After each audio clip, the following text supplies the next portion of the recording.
blue marble, the only planet in our solar system that supports life. Earth is an amazing planet that we live on. It has mountains, beautiful plains, and gorgeous oceans. Now that humans have made civilization, we have the ability to take on new challenges and explore our world. But with our amazing technology of today, we have limited our access to being able to go out and really take in nature. Without nature, our planet wouldn't be what it is today. And by looking at our little iPhones the entire day, we cannot really we take for granted what is ours and what our planet has made for us. Today, I'm going to be telling you why you should stay out in our Earth, and especially in the mountains. Here's a quote from the Brain on Nature. Just spending 20 minutes outside every single day can increase your happiness and healthiness. Plants can give you vitality.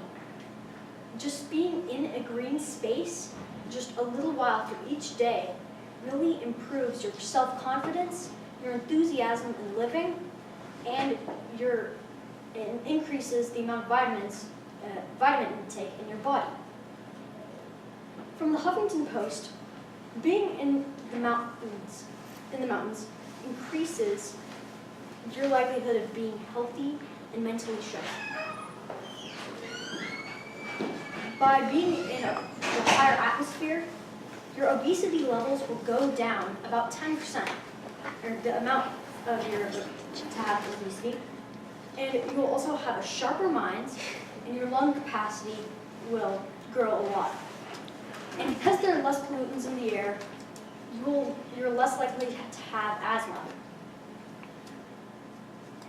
So now that you've seen that there are facts that being in the mountains really does help just being healthy, here are some activities that both you as being kids and as being adults that we can all do. First is hiking. Hiking is an easy sport that really is good for both the mind and body. You can take a hard jog through a very steep elevation, or you can just take a nice easy walk through a mountain. Depending on what you do, you will increase both your mental or physical happiness and healthiness. The beautiful scenery creates for a happy place, and just walking around in the high atmosphere increases, as I've said, your lung capacity, and this makes you so much more healthy. So another fun activity that you could do is mountain biking. This is for the more adventurous at heart. If you want to have a thrill throughout the mountains, this is one sport that you can do. Though this is more expensive than hiking, as you need a bike, a helmet, and some good clothing, mountain biking is an amazing sport that I bet all of you in here would probably like to do. It can be rough and treacherous, or it can be easy and gentle. It is customizable to what you want, just like hiking is. If you want to make your own trail or stay on the path, mountain biking lets you do whatever you want. Though it is a little more scary, it is still a lot of fun. Finally, one sport that I love the most, or activity, is fishing, especially fly fishing. Fly fishing is a very popular sport, especially in the mountains. If you've ever driven in the mountains, you've probably seen a stream or creek or so, and you've probably seen a fisherman waving his pole throughout the water. Now, this is a harder activity to learn because it takes a lot of patience and sometimes a lot of willpower to keep going and keep doing it.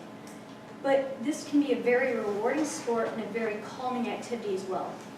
And beautiful fish that you can catch in the mountains, such as trout, are very rewarding and a beautiful fish to catch and a delicious fish to eat.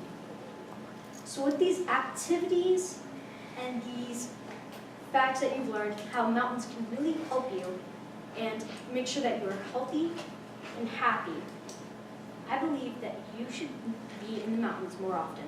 Thank you. New Year's Eve, 2017. A 9-year-old girl strapped to a suicide vest. She blew herself up before she could get to the main crowd. A final act of honor and sacrifice. This girl was brainwashed by the terrorists when she was young, being kidnapped from her family, and forced into turn against those of the world. How to prevent this? Let's start before that. How this happens? Children and kids are being kidnapped all over the Middle East. And they're being kidnapped and brainwashed by terrorists. Soldiers in the military are saving these children lots and lots every year. Studies show that there's maybe, they save 140 kids a year from extremist compounds, and it's a big epidemic. How this stuff gets out? It gets out propaganda videos, and there's also two ways from it. Propaganda videos, social media, and the news, period. Social media. Terrorists post stuff on social media all the time about how good they are, how important they are, and how great it is to be them. Kids have access to this all the time, and it really responds best to those with maybe kids who are rejects, those pushed out by the crowd, those who are not loved and included. Yet, it's those that also have the most bravery and act of honor, like that 9-year-old girl on New Year's Eve. If I were to stop or to implant something, I would make sure that there would be filtering terrorists and extremist usage on social media, YouTube, and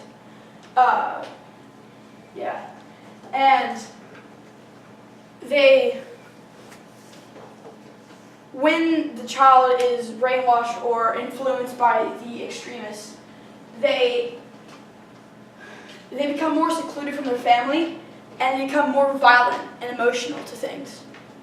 These facts I learned from the Sussex West Child Protection Board. Signs that a child has been forced to it. Ways to prevent it. Watch for the signs about the seclusion and violence. Make sure they feel included, and comb their way and make sure comb their thinking, the way of thinking, into something different and other than wanting to be a terrorist. My other source was Sharkwick's Guide to Preventing Youth Extremism. They told me that this is becoming a more and growing epidemic, and we need to stop it. Thank you.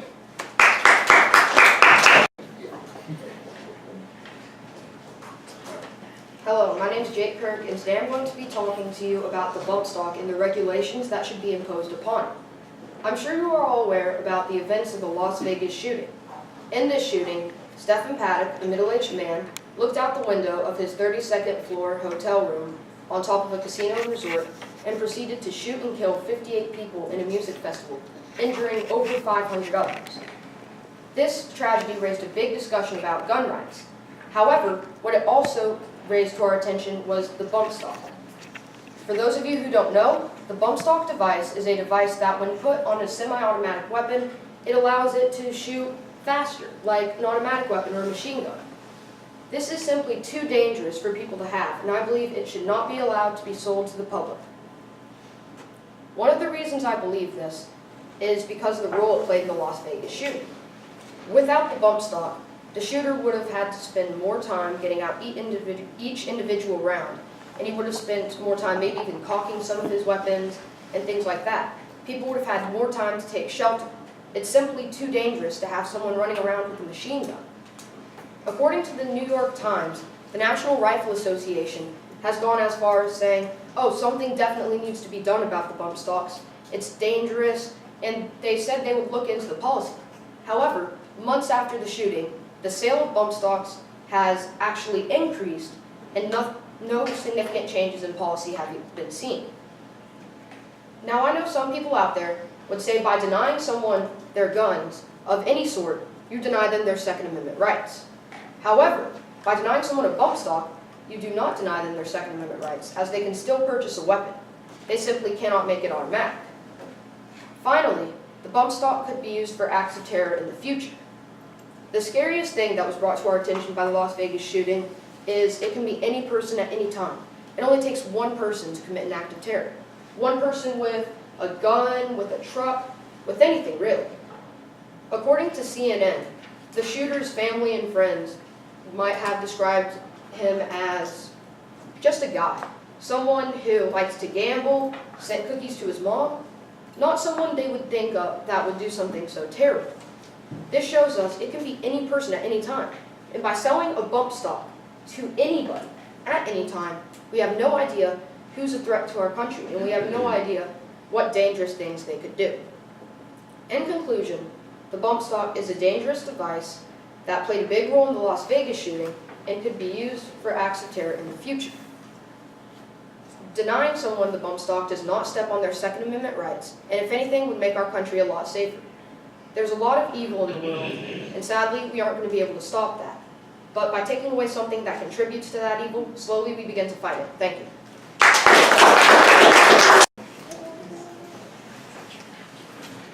Hello, my name is Nate Stiff, and today I would like to tell you about the hashtag #MeTooTrend.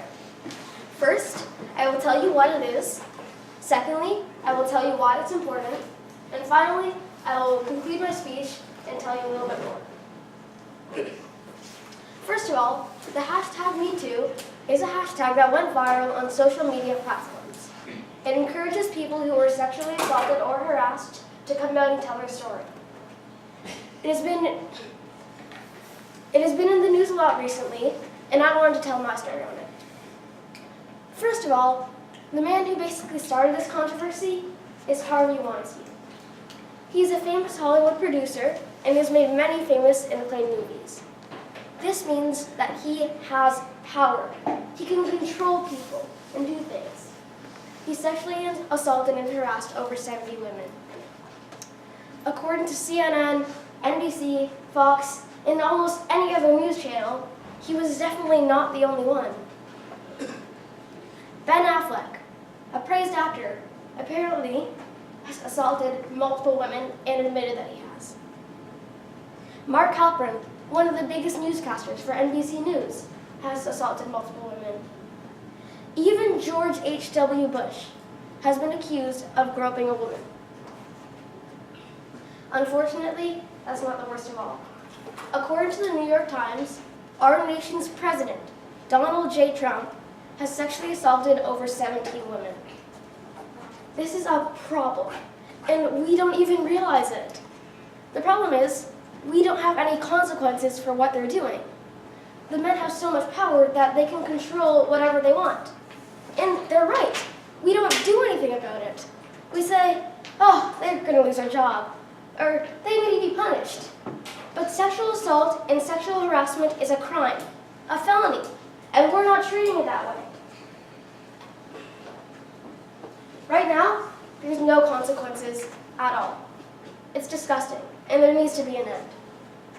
With the hashtag #MeToo, we, quote unquote, turn the tables.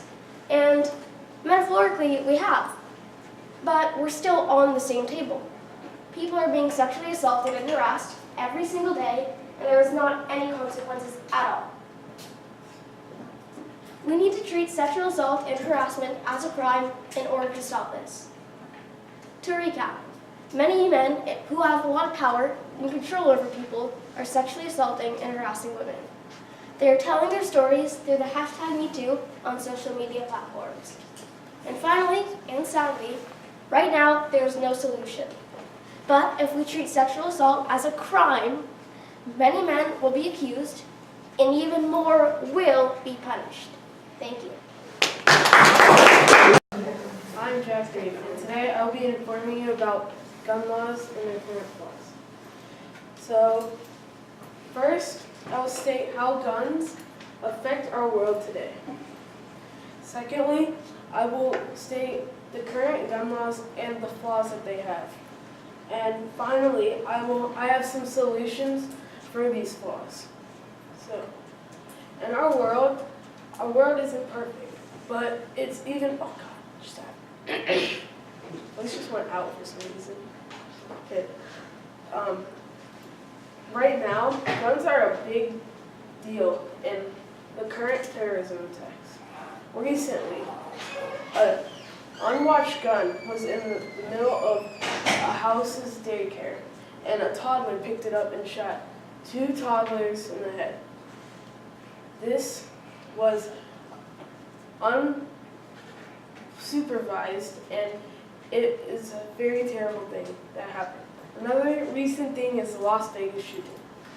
The shooting was very horrifying and very horrible for the victims of the shooting. And guns are a big part in both of these acts. The current gun laws say you have to have a registration to have them, but I think that that is not enough. I feel that they have to be screened before they get that registration, which they probably already have, which is a good thing. Some more things are that guns.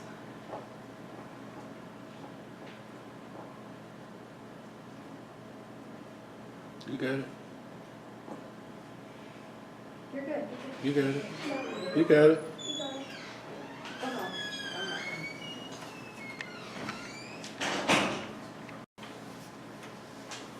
Hi, my name is Ben, and I'll be talking to you about Trump and his advisors tied to Russia.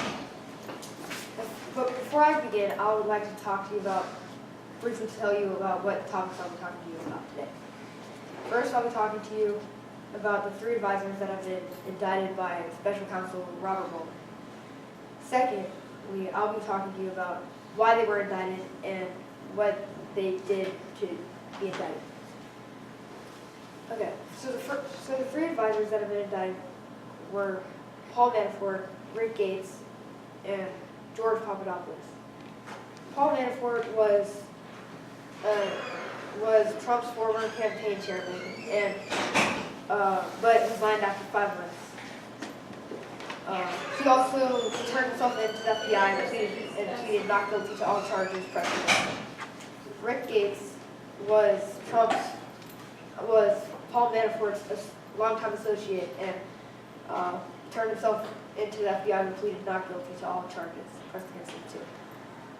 George Papadopoulos was a Trump aide and worked with foreign policies. He turned himself in but pleaded guilty to charges pressed against him. Paul Manafort and Rick Gates both were indicted because they money laundered millions of dollars and helped Russia meddle with the election. George Papadopoulos set up many meetings with the Trump campaign and Russia associates. He also lied to the FBI. Now there are many people in the Trump campaign that have connections with Russia. We need to stop this, and we just can't like these people in power with this much power can do whatever they want. But I feel like we already took a step to stopping this when we hired Special Counsel Robert Mueller to investigate into this investigation. 2 of the sources that I used were the New York Times and Politico, which is on CNN. Thank you. So The problem that I am addressing today is immigration. Immigration is a huge problem in the United States of America. One of the reasons why it's a problem is because people come from all around the world, and let's just say they're not healthy. Then they go through a checklist, and if they're not healthy, they get sent back from where they're from, which is a huge problem for people who are searching for a new life in America. Recently, a girl from Syria has told her story. She had to sneak across the Turkey border, and then she took an airplane to America, and then she got sent back because she didn't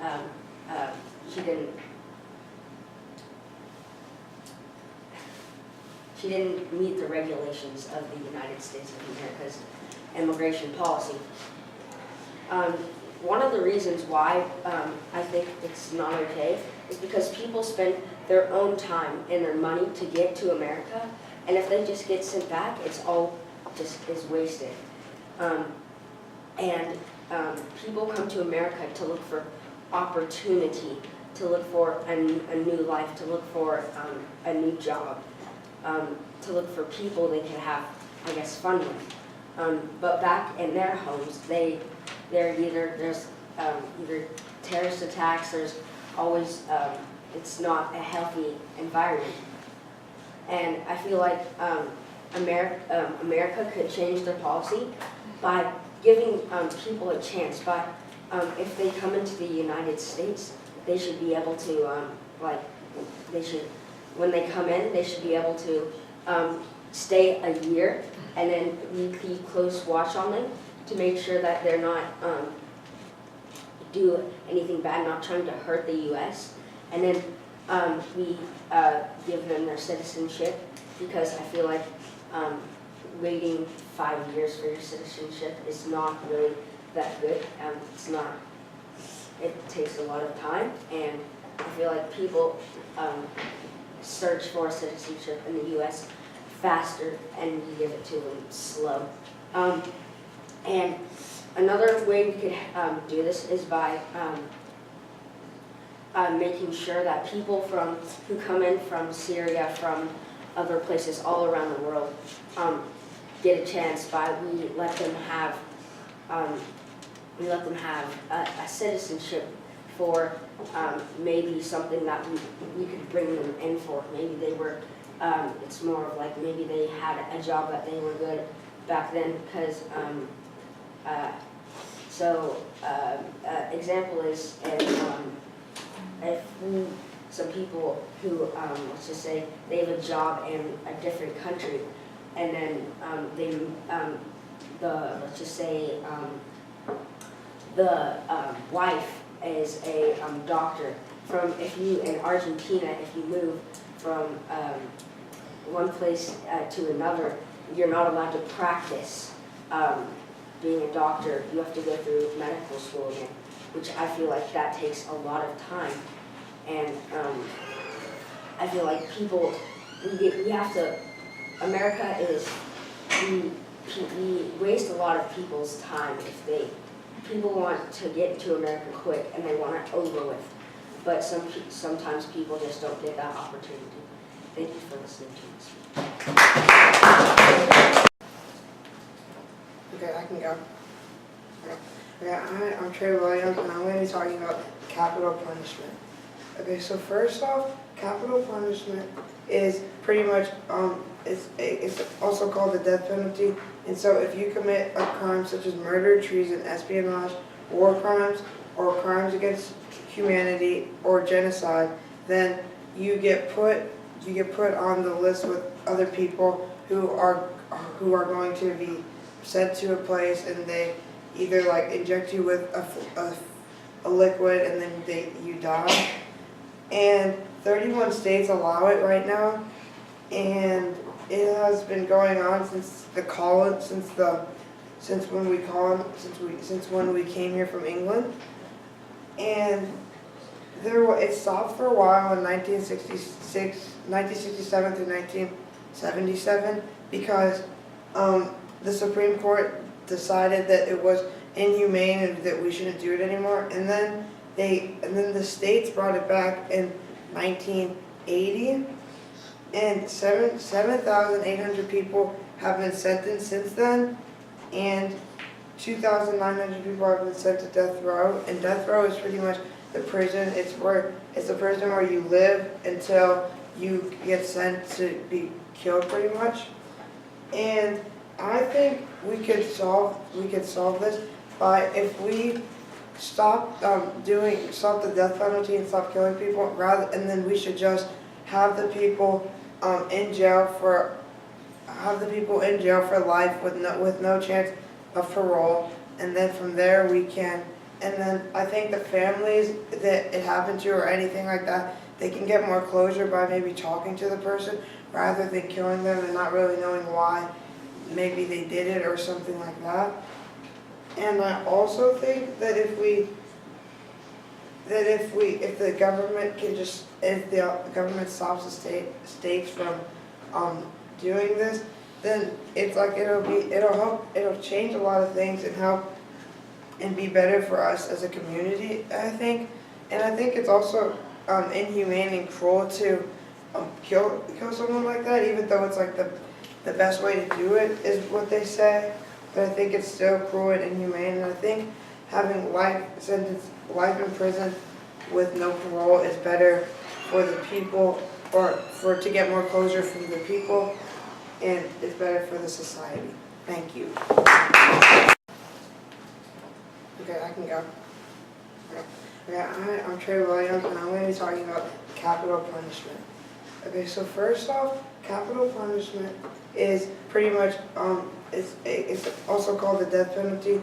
And so if you commit a crime such as murder, treason, espionage, war crimes, or crimes against humanity or genocide, then you get put on the list with other people who are going to be sent to a place, and they either like inject you with a liquid and then you die.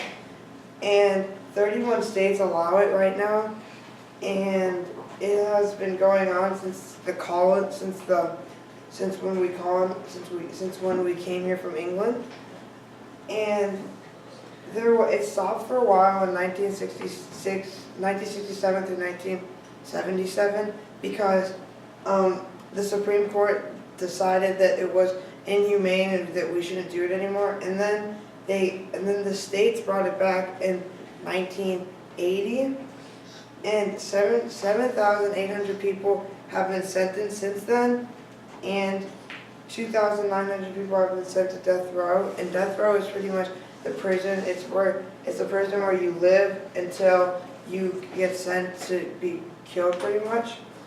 And I think we could solve this by, if we stop the death penalty and stop killing people, and then we should just have the people in jail for life with no chance of parole, and then from there we can, and then I think the families that it happened to or anything like that, they can get more closure by maybe talking to the person rather than killing them and not really knowing why maybe they did it or something like that. And I also think that if the government stops the states from doing this, then it's like it'll change a lot of things and help and be better for us as a community, I think. And I think it's also inhumane and cruel to kill someone like that, even though it's like the best way to do it is what they say. But I think it's still cruel and inhumane, and I think having life in prison with no parole is better for the people, or to get more closure from the people, and it's better for the society. Thank you. Hi everyone. So today I'm going to be talking about the Syrian refugee crisis. Envision that you are living in a terrible environment with no food, no water, and you are slowly withering away. Well, this is the reality for refugees living in Syria, and as of today, this event is known as the worst humanitarian crisis ever. So the three things that I'm going to be talking to you guys about today is the impact on the children, education for the children, and how cities in Syria are being captured. So for my first point, the impact for the children. Whenever we are hungry, we can go to the pantry and get out a snack. But this is the exact opposite for children living in Syria. They need food and water to grow, but unfortunately they do not have any. They are forced to live in extreme environments, and they are forced to endure life-threatening situations that no child should have to endure, and that takes away the joy of being a child. According to UNICEF, 80% of children have been affected by the Syrian civil war, and some of them are too weak to even move or cry. For my next point, the education for the children. More than half of all Syrian refugees are aged 18 and under, and they lack a decent education. Because they don't have an education, this sets back their mental growth and development for years and years, and it threatens to trap them into a generation of poverty after the war is over. What I mean by this is when they grow up poor with no education, they won't be able to get a job.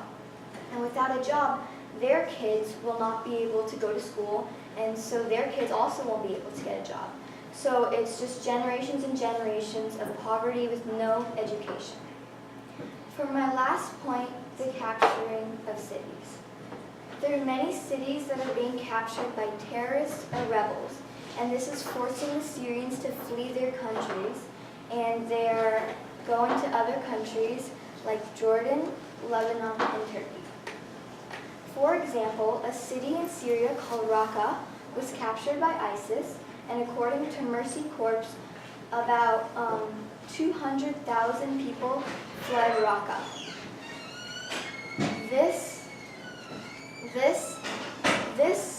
Because if these cities are being captured, it starts the cycle that I was just talking about. When these cities are being captured, it forces Syrians to flee, and when they flee, it impacts the children, which was my first point, and the children will have no education, which was my second point.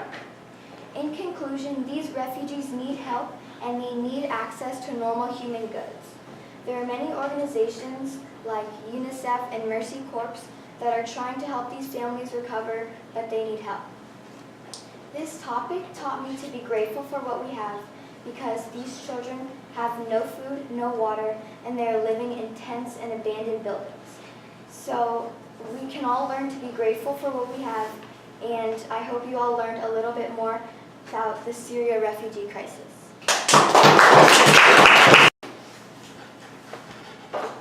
It's 1700. You're in a courtroom early in the morning, waiting for the judge to give you the verdict. He stands up, bangs his gavel, and tells you you're sentenced to death. And as the police take you away, you wonder what a noose will feel like around your neck. It's 2017. You're in a courtroom early in the morning, waiting for the judge to give you his verdict. He stands up, bangs his gavel, and tells you you've been sentenced to death. And you wonder what it'll feel like when the needle of a lethal injection is shoved into your arm. Capital punishment. We've all heard the title before. In the news, the newspaper, on the radio.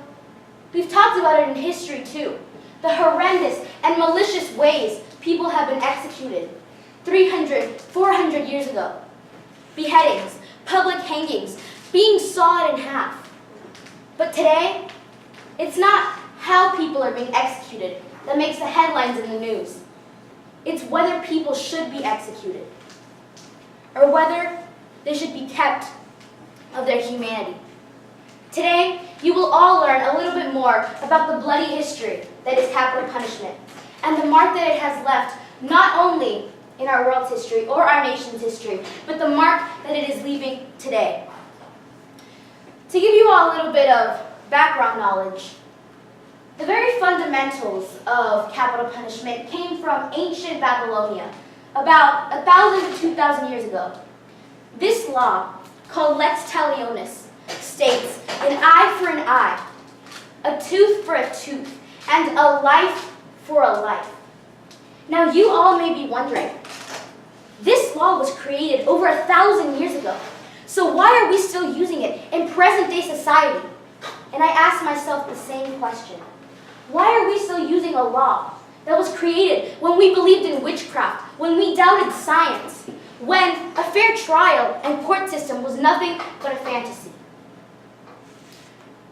Now, in 1608 was the first execution made in the new colonies, and was made famous by Captain George Kendall. He was hung, as was custom to in the early 1600s. But it might surprise you, hangings are still legal today in the United States. Why are we using a form of execution that was used over 400 years ago today? Not to mention, the 10th Amendment clearly states that the government has no right to cruel and unusual punishment. Are hangings, electrocutions, lethal gas chambers not cruel? Now, there are many ways that people use to justify their views for capital punishment, but the biggest and most popular that I have found is religion. People use their holy texts and passages and twist them so that it fits their ideals and viewpoints. For example, the most popular that I have found is from the Christian book, the Bible, book Genesis, chapter 9, paragraph 6, verse 2. Whosoever sheddeth man's blood, by man shall his blood be shed. Now, let's just take this into consideration. And let's say we were living in an ideal world where this was true. What happens to the person who's administering the lethal injection to the victim? They sheddeth man's blood, so why shouldn't their blood be shed? But let's just go off this passage and say that their blood is also shed. But then the person who killed that person would be killed. And then the person who killed that person would be killed. And then the person who killed the person who killed the person who killed the person would be killed. And then the person who killed the person who killed the person who killed the person who killed the person would be killed. Why are we using this verse?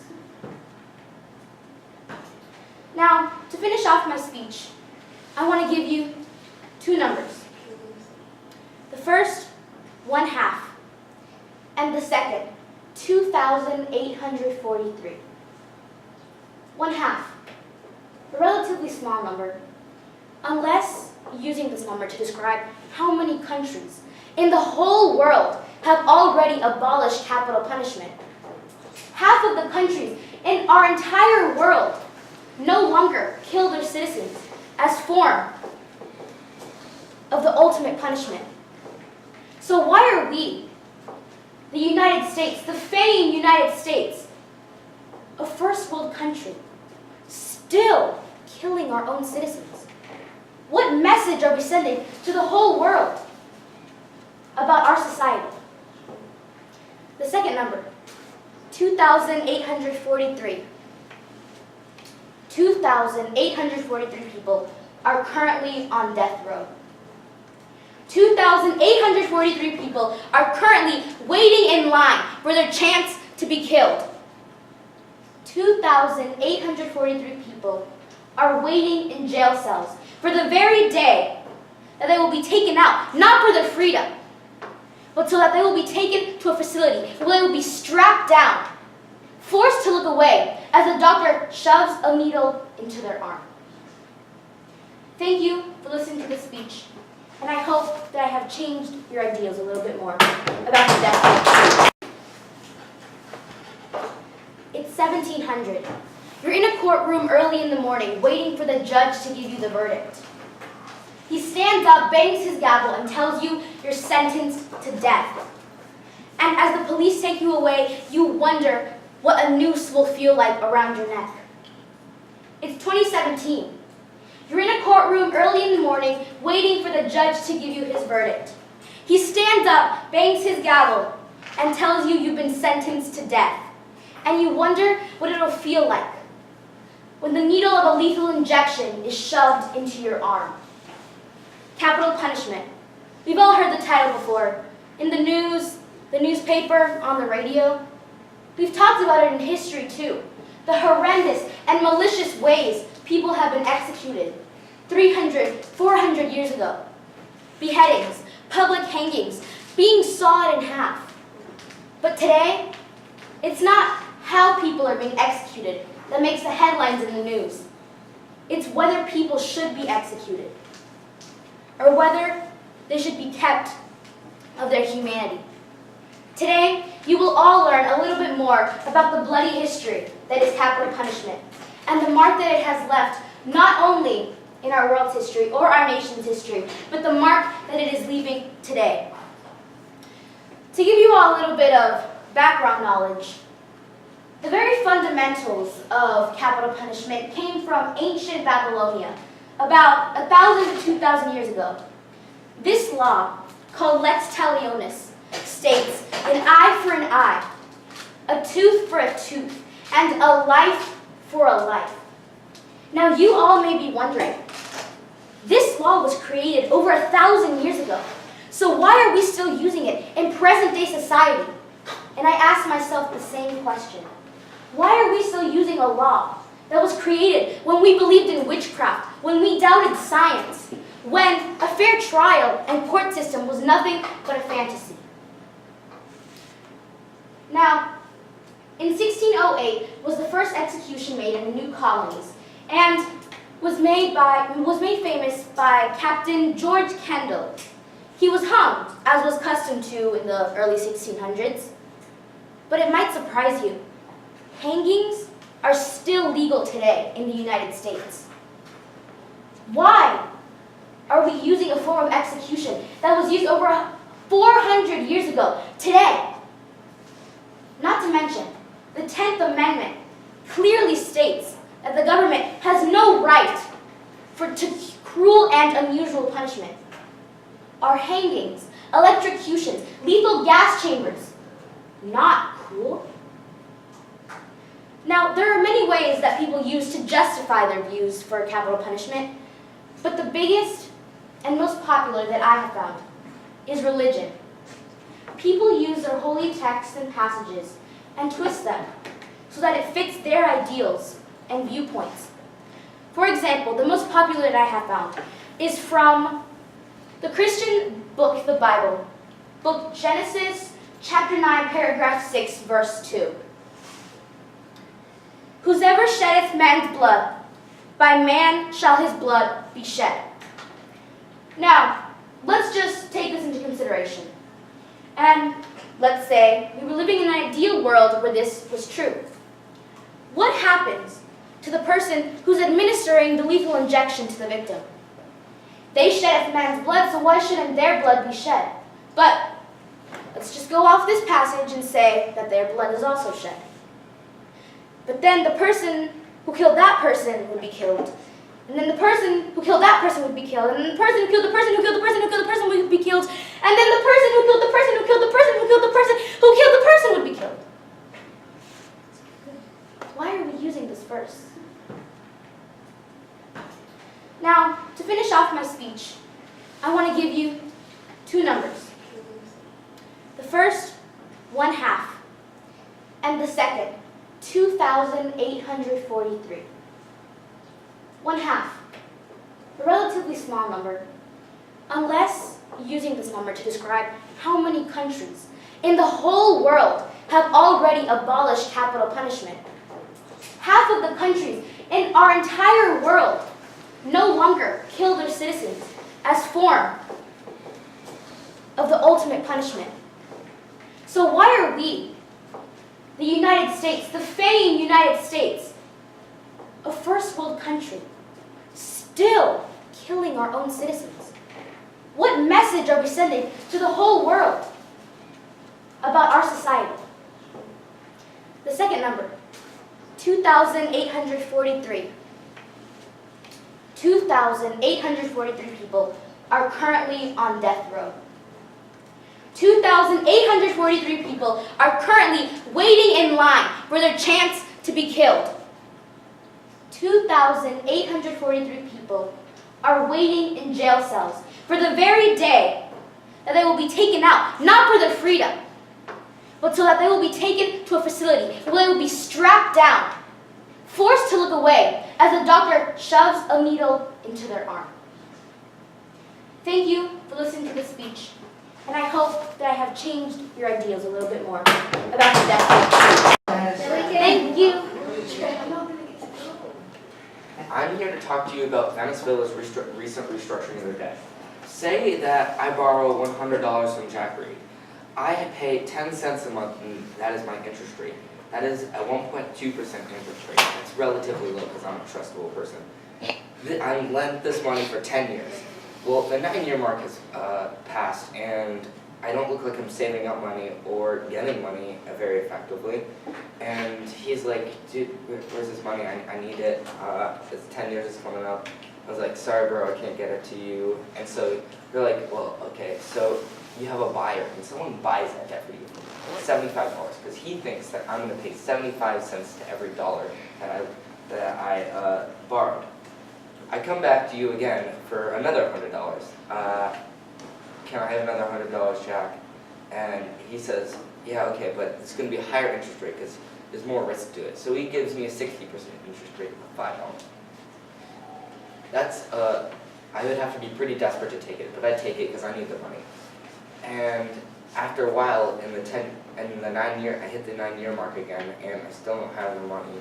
And so he's like, I got other stuff to do, I'm gonna sell it. So he sells it to Ben, and Ben buys it for $50 because that's how much he's gonna think. He thinks I'm gonna pay back 50 cents to the dollar. So I come to him again and ask for another $100. So now we're at $300 that I am borrowing, $400 I'm borrowing. He's raised the interest rate again to $10 a month or 120% interest rate. So now I'm paying 2 $5 payments, or no, I'm paying $6.50 plus the $10, so it's $16.10 a month for the interest, and I owe $300 to everyone.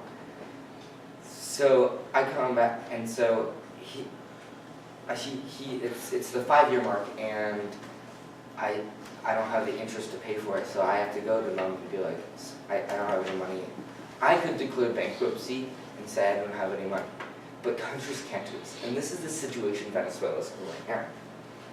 The first domino to fall was in 2013, was when, 2014, when oil prices dropped. Venezuela gets gets a lot of their GDP from oil. They lost 35% of their GDP from this drop in costs. This is a larger percentage drop in their economy since bigger than the Great Depression. The next thing to follow is Venezuela trying to borrow money in U.S. dollars because the investors thought that they would just pay back in Venezuelan pesos. And since Venezuelan pesos, they could just print those out. So why would they want stuff that would lose their value over time? So they made them borrow in U.S. dollars, which is riskier than borrowing their own money. And they started to not being able to save up money and pay their interest at this time. And last week on November 2nd, the president, Maduro, declared that he couldn't pay back the money, like I said. He couldn't pay back his $1.2 billion interest that was due next week. And so they declared government default. This is what happens when countries are broke, but they can't declare bankruptcy because they're too big. This government default was estimated by the New York Times to be between $100 billion and $180 billion. This is the largest since Argentina's government default in 2012. Their interest rate went from 63% to 188% that they were paying. And all the investors estimated that they were going to pay 70 cents to every dollar guard, and when he made this announcement, it went from 34 cents to $1. And everyone knew that they had overestimated the chance that they would pay it back. And the U.S. would bail them out, but the U.S. has sanctions on Venezuela because it is a socialist country and does not follow democratic and capitalist rules. And they only have $10 billion in their reserve, and since the reserve has to run their country and pay the debt back, they couldn't afford it. So they're going to have to, they would probably have to go to the IMF, the International Monetary Fund. The International Monetary Fund is one of the last resorts for countries that are in a lot of debt. No one wants to go to them because they have a lot of strings attached. And currently Venezuela is not obliged or does not want to participate to these many different things that they have to keep them from borrowing money. Like, first of all, they have to be a democratic and capitalist nation, like the U.S. sanctions. They are still socialist, and the President Maduro has seized all the power for himself. And they also have to fix the problem that they had in the first place, and reboot their economy using other ways. And they're not able to comply with these measures. And that is why Venezuela is in such a terrible dilemma that they are and they keep digging themselves into a larger hole. Thank you. I'm going to be talking about extreme poverty in the sub-Saharan Africa. Imagine you are a child living in the sub-Saharan Africa. You know you have a high chance of living in extreme poverty. And you know you have a smaller chance of actually growing into adulthood.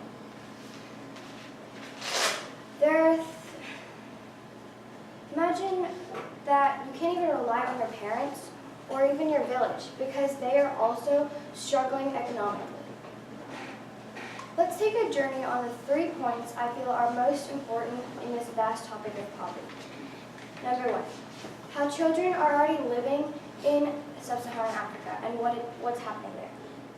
Number 2, how extreme poverty affects them and what it is. And number 3, how people can't help themselves or even their children because they can't find the basic necessities they need to live. The Guardian said in an article that the children have more struggles than just regular poverty. They don't have food, water, electricity, shelter, or even clothing. These are things we take for granted every day, yet they barely have a small part of it. Children are twice as likely as adults to be living on $1.90 a day. They can't even turn to anyone because everyone around them is going through this. Number 2, how extreme poverty affects everyone. It's not just being hungry, it's not having access to all these things. Extreme poverty is a condition characterized by severe deprivation of basic human needs, especially food. Children are 2 times more likely to live in extreme poverty than adults. And 70% of people in the sub-Saharan Africa have extreme poverty. Imagine how many people are affected by this. Children are also less likely than adults to be able to cope with this because they have stunting, sometimes they have infant mortality, and lack of early childhood development. Number 3. Brookings said in an article that people can't help themselves or their children because they don't have the adversities for it. They have adversities. The sub-Saharan population is increasing rapidly, and the continent's countries can't help them because they don't have enough resources or money to help provide for them. In conclusion, we take a lot of things for granted, like clean water, nutritious food, and a steady supply of energy. These people are begging for just one morsel of food, while we have so much. Donating is important, but it won't help fully solve the problem. As a developed country, we try to just solve the problem without understanding it. With collaboration with Sub-Saharan, with volunteering with them, and with organizing stuff, this will help maybe not solve the problem, but fully understand the complexity of it. That's a significant step closer to actually fixing the problem and saving as many lives as possible.